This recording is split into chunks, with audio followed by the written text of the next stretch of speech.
novas necessidades da sociedade.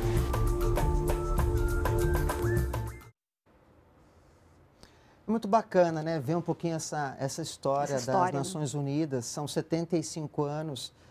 Ela meio que acompanha a evolução da história da humanidade ali no século XX e adentra no século XXI, né, Renata?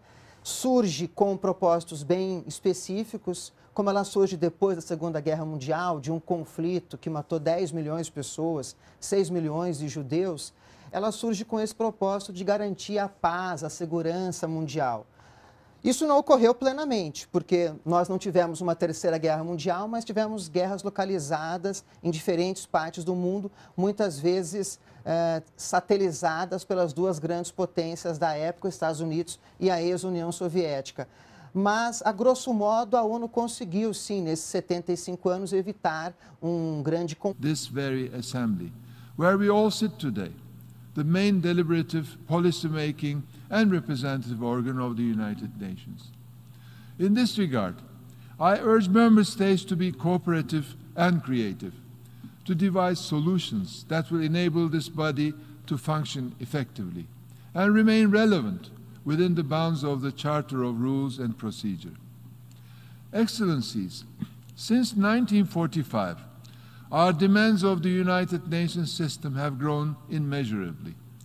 Today, the United Nations supports international peace and security in some of the world's most volatile regions, with its force of 95,000 peacekeepers in 13 operations around the world. It coordinates an appeal of tens of billions of US dollars to meet the humanitarian needs of tens of millions of people around the world. It supplies vaccines to 50% of the world's children, preventing the spread of disease and saving 3 million lives a year. The Human Rights Council and the treaty body system is responsible for strengthening the promotion and protection of human rights around the globe. The pandemic has only increased our demands on the system. To meet them, the organization and this General Assembly in particular will need to enhance coordination, coherence, efficiency and delivery capacity within its work and its relation to other organs. We must adapt, making space for further engagement among them across the three pillars of our work. We must continue to strengthen the efforts of UN agencies, including the World Health Organization, to combat this pandemic. We must be prepared to have tough, honest conversation about where the multilateral system is failing or where it is not adapting fast enough to the ever-evolving challenges we face. And we need to act to implement the necessary reforms to ensure that UN is fit for purpose and can deliver the future we want. Excellencies, in our efforts, let us put the people we serve front and center. Our UN Charter is a product of we the peoples of the United Nations. Let us consider these people as individuals with varied circumstances and challenges, hopes and dreams. Let us think about an IDP who was finally able to start school at age 11. Her education is now being threatened by the pandemic as schools shut down and families face increasing economic hardship. Let us picture a refugee who lost all her 10 animals to a pulmonary epidemic, impacting financial and nutrition levels for her whole family. And let us consider a victim of a terrorist attack who will need long-term physical, psychological, social, and financial support to deal with the trauma. These people need our helping hand. These people need to see that they are not alone.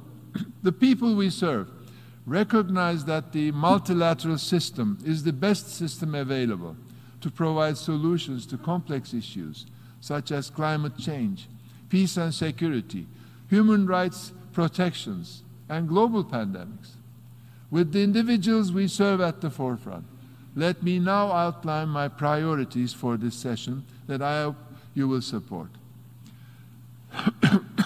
Firstly, as we commemorate the UN's 75th anniversary, we must recommit to and strengthen multilateralism and acknowledge its achievements.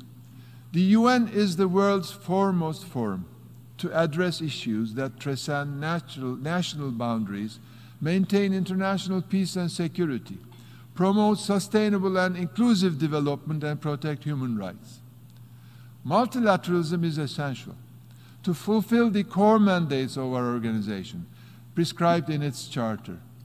To do that, we must continue to seek ways in order to establish and consolidate trust and cohesion among members, groups of countries, and other stakeholders. Today, the world is seeing rising levels of mistrust and rivalry between major powers. International institutions succeed when they manage to mediate such tensions. The UN was born with this in mind. It is in the interests of the world, our economies, and our people that these tensions are managed and do not spiral out of control. The forum provided by the United Nations is critical to reinforce cooperation and consensus. Secondly, I will endeavor to advance the humanitarian agenda of our organization in view of the unprecedented level of humanitarian needs which are caused by prolonged and new conflicts, as well as natural disasters around the world. We currently serve over 100 million people, including many refugees in my own country and other countries who have fled the devastating wars. Our efforts must ensure that the most vulnerable are protected and able to live in dignity as set out in the UN Charter. The pandemic has only intensified existing vulnerabilities and inequalities. We must work doubly hard to protect these already vulnerable populations from further hardship. We have a collective responsibility to demonstrate that we can deliver, especially for those in the most dire situations.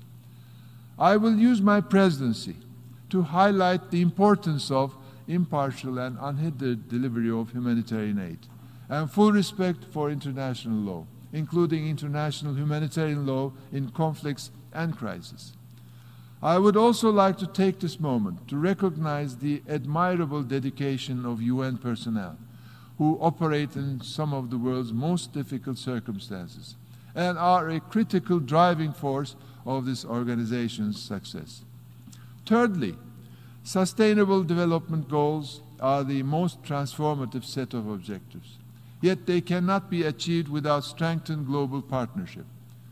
As we begin the decade of action and delivery for implementation of the SDGs, all of us, member states, international financial organizations, private sector, and civil society, need to renew efforts to achieve the 2030 agenda.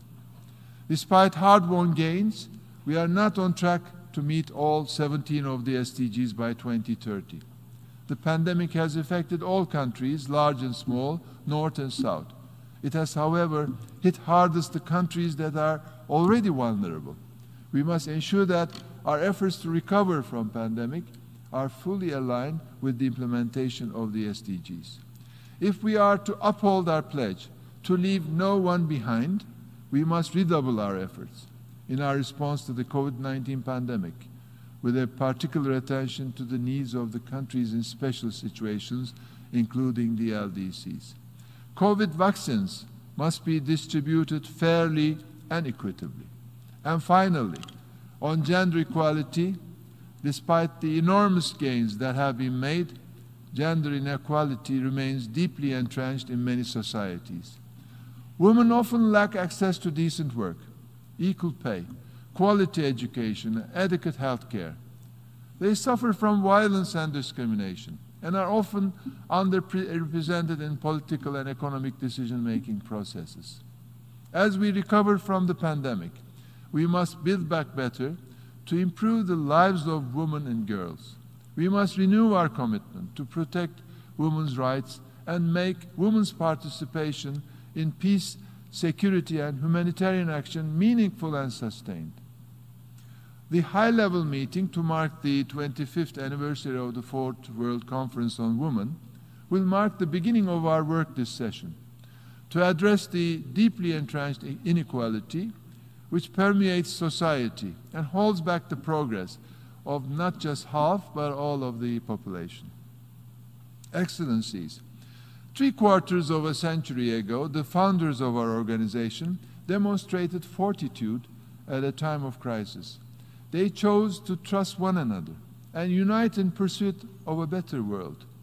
Together we have overcome adversity and challenges. Let us draw strength from those who have preserved in the past. When we have worked together, humanity has prevailed. As we tackle the pandemic, poverty, inequality, climate change, and many other global challenges, I implore you to remember 2 points. Firstly, to use this organization to its fullest potential. And secondly, to come together for the benefit of all. I wish you every success in these worthy endeavors. I have full faith that you will do your utmost to continue to serve the people you are privileged to represent. As the president of this body, I stand ready to facilitate your efforts. This assembly has the power to create a better world for all. This has been a historical year already, and together we will make this session a historical success. Thank you very much.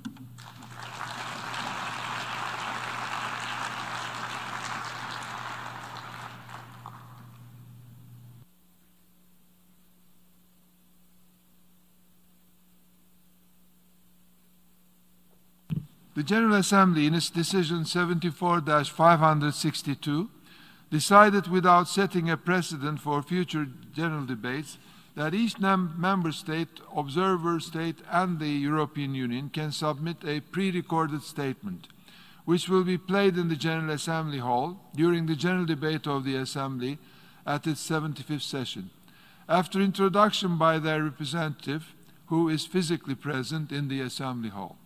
In this regard, before giving the floor to the first speaker for this morning, I would like to remind members that introduction of the pre-recorded statements will be made by delegations from the national seats.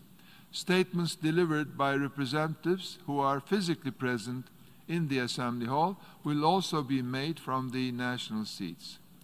The list of speakers for the general debate has been established on the agreed basis that statements should be no longer than 15 minutes to enable all the speakers to be heard at a given meeting.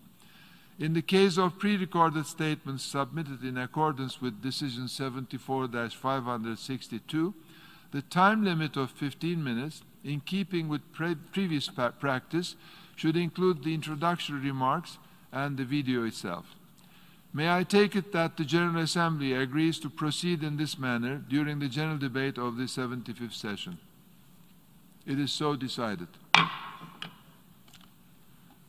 I now give the floor to the distinguished representative of Brazil to introduce an address by the head of state. Volkan Bozkır, Senhor Secretário-Geral da ONU, Antônio Guterres, a quem tenho a satisfação de cumprimentar em nossa língua-mãe. Chefes de Estado, de governo e de delegações, senhoras e senhores. É uma honra abrir essa Assembleia com os representantes de nações soberanas, no momento em que o mundo necessita da verdade para superar seus desafios. A Covid-19 ganhou o centro de todas as atenções ao longo deste ano e, em primeiro lugar, quero lamentar cada morte ocorrida. Desde o princípio, alertei em meu país que tínhamos 2 problemas para resolver: o vírus e o desemprego, e que ambos deveriam ser tratados simultaneamente e com a mesma responsabilidade. Por decisão judicial, todas as medidas de isolamento e restrições de liberdade foram delegadas a cada um dos 27 governadores das unidades da federação. Ao presidente coube envio de recursos e meios a todo o país. Como aconteceu em grande parte do mundo, parcela da imprensa brasileira também politizou o vírus, disseminando o pânico entre a população. Sob o lema "Fique em casa" e "A economia a gente vê depois", quase trouxeram o caos social ao país. Nosso governo, de forma arrojada, implementou várias medidas econômicas que evitaram o mal maior. Concedeu auxílio emergencial em parcelas que somam aproximadamente $1.000 para 65 milhões de pessoas. O maior programa de assistência aos mais pobres no Brasil e talvez um dos maiores do mundo. Destinou mais de $100 bilhões para ações de saúde, socorro a pequenas e microempresas, assim como compensou a perda de arrecadação dos estados e municípios. Assistiu a mais de 200 mil famílias indígenas com produtos alimentícios e prevenção à Covid. Estimulou, ouvindo profissionais de saúde, o tratamento precoce da doença. Destinou $400 milhões para pesquisa, desenvolvimento e produção da vacina de Oxford no Brasil. Não faltaram nos hospitais os meios para atender aos pacientes de Covid. A pandemia deixa a grande lição de que não podemos depender apenas de umas poucas nações para a produção de insumos e meios essenciais para a nossa sobrevivência. Somente o insumo de produção de hidroxicloroquina sofreu um reajuste de 500% no início da pandemia. Nesta linha, o Brasil está aberto para o desenvolvimento de tecnologia de ponta e inovação, a exemplo da indústria 4.0, da inteligência artificial, nanotecnologia e da tecnologia 5G, com quaisquer parceiros que respeitem nossa soberania, prezem pela liberdade e pela proteção de dados. No Brasil, apesar da crise mundial, a produção rural não parou. O homem do campo trabalhou como nunca, produziu, como sempre, alimentos para mais de 1 bilhão de pessoas. O Brasil contribuiu para que o mundo continuasse alimentado. Nossos caminhoneiros marítimos, portuários e aeroviários mantiveram ativo todo o fluxo logístico para distribuição interna e exportação. Nosso agronegócio continua pujante e, acima de tudo, possuindo e respeitando a melhor legislação ambiental do planeta. Mesmo assim, somos vítimas de uma das mais brutais campanhas de desinformação sobre a Amazônia e o Pantanal. A Amazônia brasileira é sabidamente riquíssima. Isso explica o apoio de instituições internacionais a essa campanha escorada em interesses escusos que se unem a associações brasileiras, aproveitadoras e patrióticas, com o objetivo de prejudicar o governo e o próprio Brasil. Somos líderes em conservação de florestas tropicais. Temos a matriz energética mais limpa e diversificada do mundo. Mesmo sendo uma das 10 maiores economias do mundo, somos responsáveis por apenas 3% da emissão de carbono. Garantimos a segurança alimentar a 1/6 da população mundial, mesmo preservando 66% de nossa vegetação nativa e usando apenas 27% do nosso território para a pecuária e agricultura, números que nenhum outro país possui.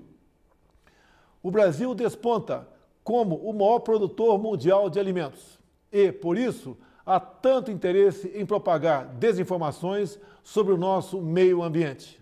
Estamos abertos para o mundo naquilo que melhor temos para oferecer, nossos produtos do campo. Nunca exportamos tanto. O mundo cada vez mais depende do Brasil para se alimentar. Nossa floresta é úmida e não permite a propagação do fogo em seu interior. Os incêndios acontecem praticamente nos mesmos lugares, no entorno leste da floresta, onde o caboclo e o índio queimam seus roçados em busca de sua sobrevivência em áreas já desmatadas. Os focos criminosos são combatidos com rigor e determinação. Mantenho minha política de tolerância zero com o crime ambiental. Juntamente com o Congresso Nacional, buscamos a regularização fundiária, visando identificar os autores desses crimes. Lembro que a região amazônica é maior que toda a Europa Ocidental. Daí a dificuldade de combater não só os focos de incêndio, mas também a extração ilegal de madeira e a biopirataria. Por isso, estamos ampliando e aperfeiçoando o emprego de tecnologias e aprimorando as operações interagências, contando, inclusive, com a participação das Forças Armadas. O nosso Pantanal, com área maior que muitos países europeus, assim como a Califórnia, sofre dos mesmos problemas. As grandes queimadas são consequências inevitáveis da alta temperatura local, somada ao acúmulo de massa orgânica em decomposição. A nossa preocupação com o meio ambiente vai além das nossas florestas. Nosso Programa Nacional de Combate ao Lixo no Mar, um dos primeiros a serem lançados no mundo, cria uma estratégia para os nossos 8.500 quilômetros de costa. Nessa linha, o Brasil se esforçou na COP25 em Madrid para regulamentar os artigos do Acordo de Paris que permitiriam o estabelecimento efetivo do mercado de carbono internacional. Infelizmente, fomos vencidos pelo protecionismo. Em 2019, o Brasil foi vítima de um criminoso derramamento de óleo venezuelano, vendido sem controle, acarretando severos danos ao meio ambiente e sérios prejuízos nas atividades de pesca e turismo. O Brasil considera importante respeitar a liberdade de navegação estabelecida na Convenção das Nações Unidas sobre o Direito do Mar. Entretanto, as regras de proteção ambiental devem ser respeitadas e os crimes devem ser apurados com agilidade, para que agressões como a ocorrida contra o Brasil não venham a atingir outros países. Não é só na preservação ambiental que o país se destaca. No campo humanitário e dos direitos humanos, o Brasil vem sendo referência internacional pelo compromisso e pela dedicação no apoio prestado aos refugiados venezuelanos, que chegam ao Brasil a partir da fronteira no estado de Roraima. A Operação Acolhida, encabeçada pelo Ministério da Defesa, recebeu quase 400 mil venezuelanos deslocados devido à grave crise política e econômica gerada pela ditadura bolivariana. Com a participação de mais de 4 mil militares, a Força-Tarefa Logística Humanitária busca acolher, abrigar e interiorizar as famílias que chegam à fronteira. Como um membro fundador da ONU, o Brasil está comprometido com os princípios basilares da Carta das Nações Unidas: paz e segurança internacional, cooperação entre as nações, respeito aos direitos humanos e às liberdades fundamentais de todos. Nesse momento em que a organização completa 75 anos, temos a oportunidade de renovar nosso compromisso e fidelidade a esses ideais. A paz não pode estar dissociada da segurança. A cooperação entre os povos não pode estar dissociada da liberdade. O Brasil tem os princípios da paz, cooperação e prevalência dos direitos humanos inscritos em sua própria Constituição e, tradicionalmente, contribui, na prática, para a consecução desses objetivos. O Brasil já participou de mais de 50 operações de paz e missões similares, tendo contribuído com mais de 55 mil militares, policiais e civis, com participação marcante em Suez, Angola, Timor-Leste, Haiti, Líbano e Congo. O Brasil teve 2 militares premiadas pela ONU na missão da República Centro-Africana pelo trabalho contra a violência sexual. Seguimos comprometidos com a conclusão dos acordos comerciais firmados entre o Mercosul e a União Europeia e com a Associação Europeia de Livre Comércio. Esses acordos possuem importantes cláusulas que reforçam nossos compromissos com a proteção ambiental. Em meu governo, o Brasil, finalmente, abandona uma tradição protecionista e passa a ter, na abertura comercial, a ferramenta indispensável de crescimento e transformação. Reafirmo nosso apoio à reforma da Organização Mundial do Comércio, que deve prover disciplinas adaptadas às novas realidades internacionais. Estamos igualmente próximos do início do processo oficial de acessão do Brasil à OCDE. Por isso, já adotamos as práticas mundiais mais elevadas em todas as áreas, desde a regulação financeira até os domínios da segurança digital e da proteção ambiental.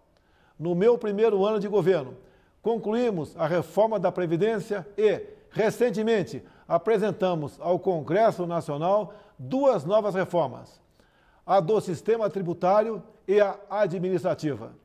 Novos marcos regulatórios em setores-chave, como o saneamento e o gás natural, também estão sendo implementados. Eles atrairão novos investimentos, estimularão a economia e gerarão renda e empregos. O Brasil foi, em 2019, o quarto maior destino de investimentos diretos em todo o mundo. E, no primeiro semestre de 2020, apesar da pandemia, verificamos um aumento de ingresso de investimentos em comparação com o mesmo período do ano passado. Isso comprova a confiança do mundo em nosso governo. O Brasil tem trabalhado para, em coordenação com seus parceiros sul-atlânticos, revitalizar a zona de paz e cooperação do Atlântico Sul. O Brasil está preocupado e repudia o terrorismo em todo o mundo. Na América Latina, continuamos trabalhando pela preservação e promoção da ordem democrática como base de sustentação indispensável para o progresso econômico que desejamos. A liberdade é o bem maior da humanidade. Faço um apelo a toda a comunidade internacional pela liberdade religiosa e pelo combate à cristofobia.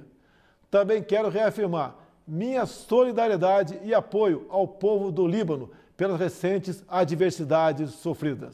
Cremos que o momento é propício para trabalharmos pela abertura de novos horizontes, muito mais otimistas para o futuro do Oriente Médio. Os acordos de paz entre Israel e os Emirados Árabes Unidos e entre Israel e o Bahrein, 3 países amigos do Brasil, com os quais ampliamos imensamente nossas relações durante o meu governo, constitui excelente notícia.